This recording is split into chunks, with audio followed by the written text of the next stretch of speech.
What's up, ladies and gentlemen? My name's Nathan. We are back again with some more Trove Geode, and today we're going to be highlighting all of the rewards that you can end up getting out of the Bomber Royale merchant. This includes all the auras, all of the new beautiful stuff, but also all of the old items that maybe you didn't end up checking out my older video on, just because now these items, which originally you could only end up getting for PvP tokens, have now been swapped over to the Bomber Royale token. So without further ado, let's get started. First, there's going to be the Gray Warwolf right here.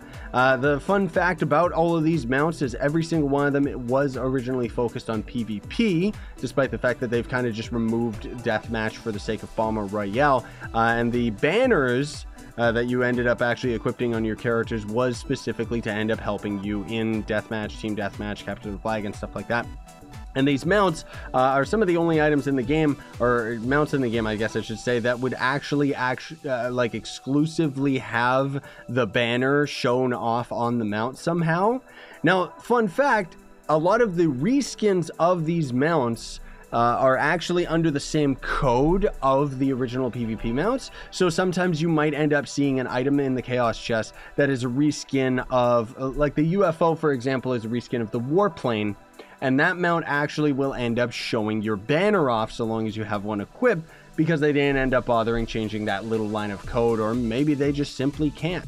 So this guy's going to end up being kind of expensive. Well, not really that expensive, but I guess it's just 10 for mastery. You know, that's fairly easy to do if you're just playing Bomber Royale. It's not like it's going to end up being difficult to end up grinding most of these things, which thankfully they ended up making them a lot easier. But some of these auras end up getting quite expensive as we end up going higher and higher up the food chain here. Anyways, next is going to end up being the Blue Battle Tiger. Now, if you're wondering about the red ones, those are actually exclusive to, where is it? I'm not sure where it shows up. Maybe it's in the style section here. A lot of my packs don't show up because I've already got them.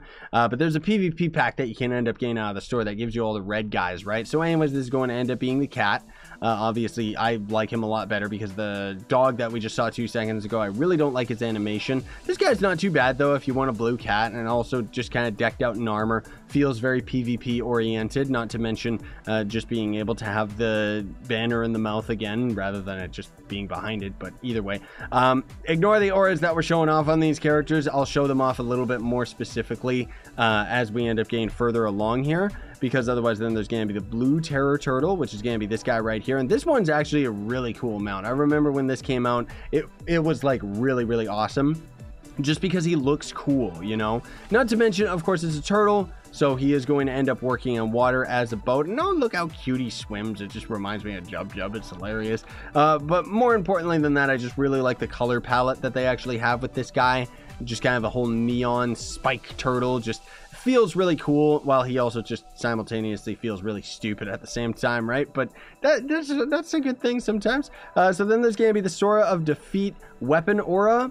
That's going to end up being right here. It's just kind of supposed to be like tears, I guess, but it's kind of just all, I don't know, bubbly and strange. It doesn't really work that well on this gun style, but either way, if you want a water theme of your character, it definitely works out. And the trail of the video effects kind of ends up trailing behind you as well, which is kind of nice. And then there's going to end up being the Glory of Victory, which, as far as I recall, is this aura right here.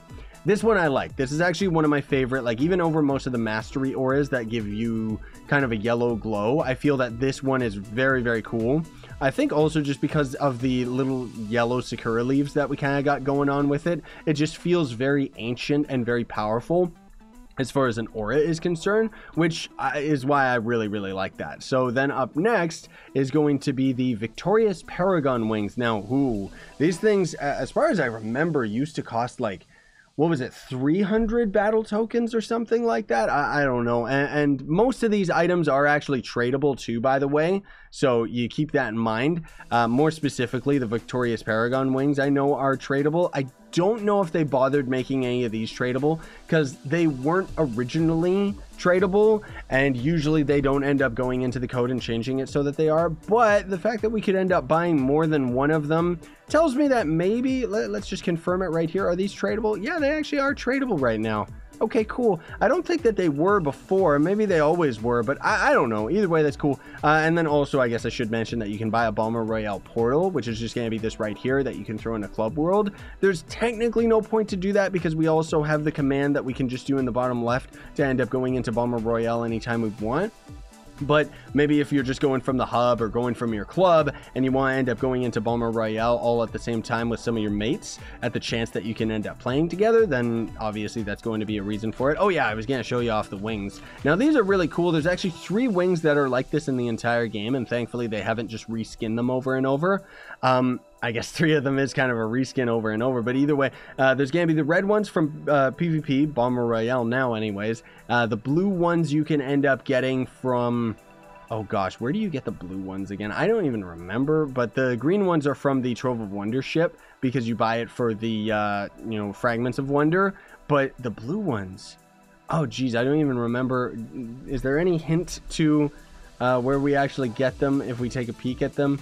Luminous? Oh yeah, that's from Shadow Towers. Ah, okay, cool, I got it. So anyways, they're very, very cool wings, and you can end up selling them for a whole bunch as well. And then the Warplane, interestingly enough, the only way that you originally got the Warplane was from maxing out your PvP battle level, which was very, very difficult because you had to grind for a long time in PvP in order to end up actually getting this to end up working out, because you had to be on the winning team in order to end up getting any experience, as far as I recall. But either way, you don't end up gaining any mastery from any of these, disappointingly enough. I still ended up going for it and grinding it out, even though I probably shouldn't have. Where's my Warplane? What character did I end up putting this thing on? Just, oh, probably on the Shadowhunter. Yeah, there it is. So the Warplane's pretty cool. I don't like that there's a flame coming out of the back. It doesn't really feel appropriate, but it was cool when this got added to the game because it was the first plane mount. Of course, now we more recently ended up getting the superior one, at least I think, and was the Trovian Duster plane, whatever it's called. It was in the Chaos Chest a couple weeks ago, and that one I really like because I feel that it fits better in this game rather than this weird, like, overly serious Warplane, which, I mean, nothing against it. It's still a cool mount by all means, but you gotta keep in mind, guys, all of the mounts and things that we just saw before us, I don't think that most of these will end up giving us mastery. Actually, the turtles and the wings do. That's right, all of those, because they ended up actually you ended up unlocking those through the coins. So any of the items that you would unlock through the coins will give mastery, but the Sorrow of Defeat, Glory of Victory, pretty much anything that you see in this section, Sorrow of Defeat, Glory of Victory, and the Warplane, none of those are going to end up giving you mastery because they wanted to make it fair for the people that didn't end up wanting to grind PvP. And then you can end up getting all these different banners for 1 coin a pop. Obviously, it's just a complete waste of your time. The seasonal boxes are not too bad. You can actually use them as a pretty decent means of getting crystal if you're doing nothing but farming Bomber Royale. But of course, they're going to have chances of getting other items, so they're not really the most optimal way of actually getting crystal. One of the big things you're going to want to go for right away is the Bomber Tome. So with the Bomber Tome, it's not the best. It's not great. But you are going to be able to get yourself some Bomber Royale tokens per week through it. So you're going to be able to get 5 tokens per week for grinding this, which is it's not good by any means. But, you know, at least it's just extra bomber tokens, so why not do that while you're grinding PvP? And then there's going to be the Broken Thunder Aura, which, who did I have that on? Yeah, I had it on him right here. So there's going to be a Stellar Aura. You're going to have a Stellar Hat and up for this. And it's kind of cool. I like the lightning that shows up every now and then. It's got some nice details to it, right?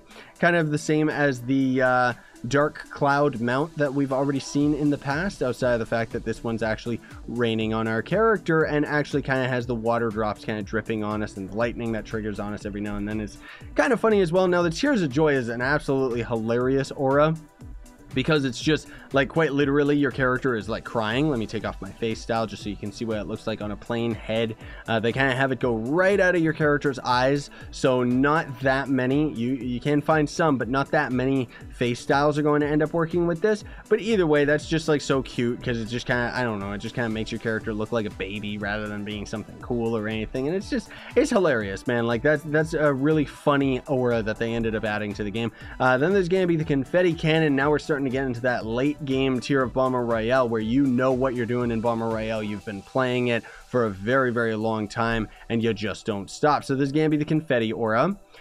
Pretty cool if you're into the whole confetti thing and using all your different pinata mounts and stuff like that, but it's not really my favorite.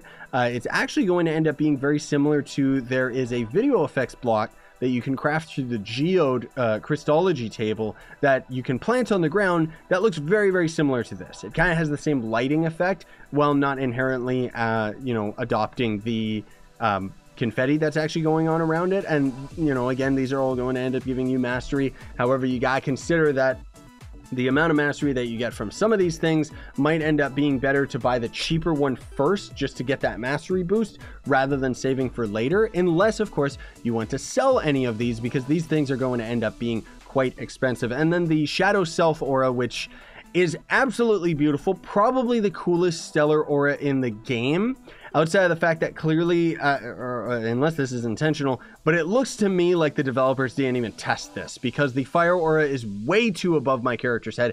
Maybe it's supposed to be like a fiery crown on my character, but I don't think so, because we've already got some fire auras and those actually come right out of your character's head and straight up. Kind of gives a whole cool Ghost Rider thing, and I would just assume naturally that this aura is supposed to be the same.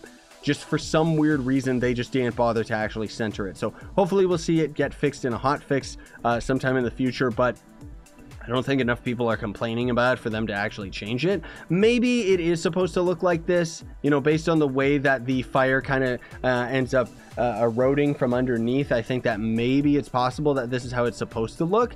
It's just the fact that the video effects are playing so rapidly that it just kind of looks a little bit awkward that it's coming out of the top of my head rather than actually feeling like it's something a part of my character. And then last but not least, the Coupe de Grace is going to be the Twin Plague Dragon Egg. Now this is going to end up being a dragon egg that's just a golden dragon egg.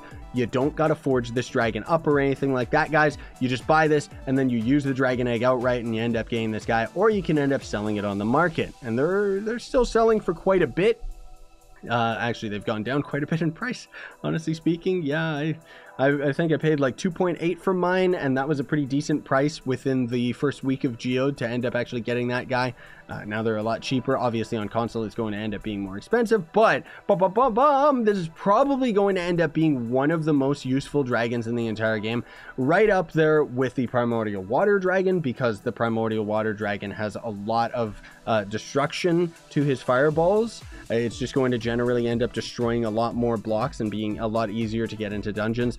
Fortress is also a good one, but he bombs straight down, so he's not always the most useful for end up getting into dungeons, because you gotta use him in a very specific play style. Whereas this guy is almost on par, if not better, than the Fire Primordial Dragon, you guys, because this guy has two heads, and because of it, you can use one, you can use the other one, or you can just start tapping like crazy and actually using them both back and forth. And sometimes if you get the timing down, you can end up landing it so that it's very, very perfect, and it's just bang, bang, bang, bang, bang. I'm just kind of tapping like a madman rather than trying to focus on something specific. But let's just do a little experiment here. So 1 2 1 2 1 2. I'm just gonna keep on tapping like a crazy person, see how deep can we actually end up getting this before we end up landing on the ground. It's not going to be the best test, but I just want to kind of do this just as a quick little experiment compared to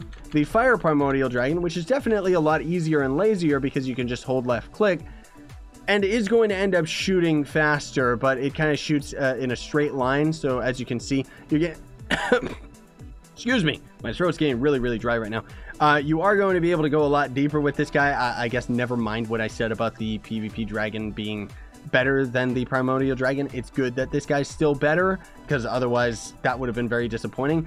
But still, the Twin Dragon is beautiful, and it's probably one of the easier, he's difficult, but it's probably one of the easier dragons to get that is in a league very, very close to some of the highest tiered dragons, because what we consider the higher tiered dragons are the ones that can end up being very useful for farming dungeons and stuff like that, which of course is going to be related to destroying dungeon walls and everything. So anyways, guys, hopefully you found this video helpful. Thanks for watching.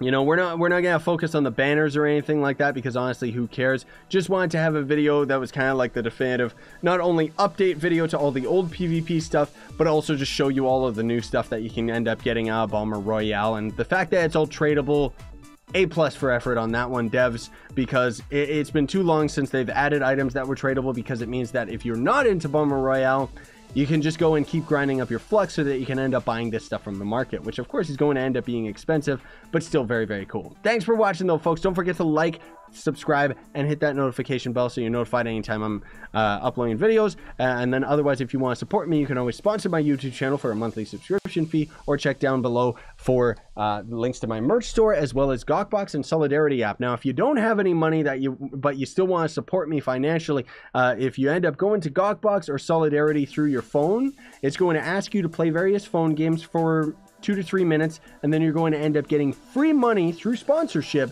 that you can end up giving towards me. How cool is that? It just takes 2 minutes of your time, and it helps me out very much. Thank you so much for watching though, guys. Sayonara and stay epic.